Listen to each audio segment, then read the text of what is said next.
La photo est belle, un lac bleu avec les montagnes enneigées au loin. Emmanuel Macron était dans les Hautes-Alpes aujourd'hui. Et oui, premier déplacement en région depuis 2 mois et surtout depuis l'utilisation du 49.3 sur les retraites. Le président a donc choisi de changer radicalement de sujet puisqu'il a annoncé un plan pour une meilleure gestion de l'eau.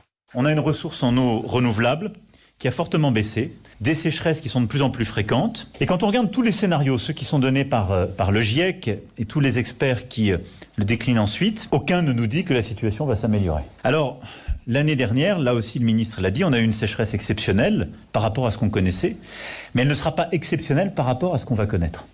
Et donc, face à cette situation, Emmanuel Macron propose une stratégie sur 5 grands axes avec une 50aine de mesures. L'idée étant de réaliser 10% d'économie d'eau dans tous les secteurs, que ce soit agriculture ou industrie d'ici 2030. Delphine Schiltz, alors qu'est-ce qu'il faut retenir de ce plan ?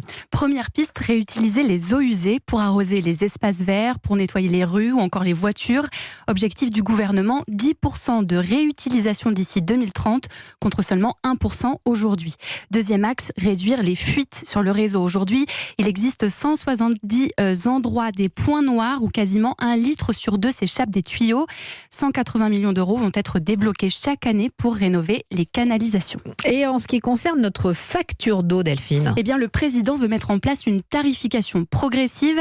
Les premiers mètres cubes seraient quasiment à prix coûtant et au-delà d'une certaine consommation, les prix seraient augmentés graduellement pour inciter à la sobriété. Enfin, tout un volet du plan concerne l'agriculture, première consommatrice d'eau via l'irrigation. Dans le contexte des affrontements à Sainte-Soline, Emmanuel Macron a dit son soutien aux bassines qui permettent aux agriculteurs de stocker de l'eau. Mais il y aura des conditions, des économies d'eau, des garanties sur la biodiversité et moins de pesticides.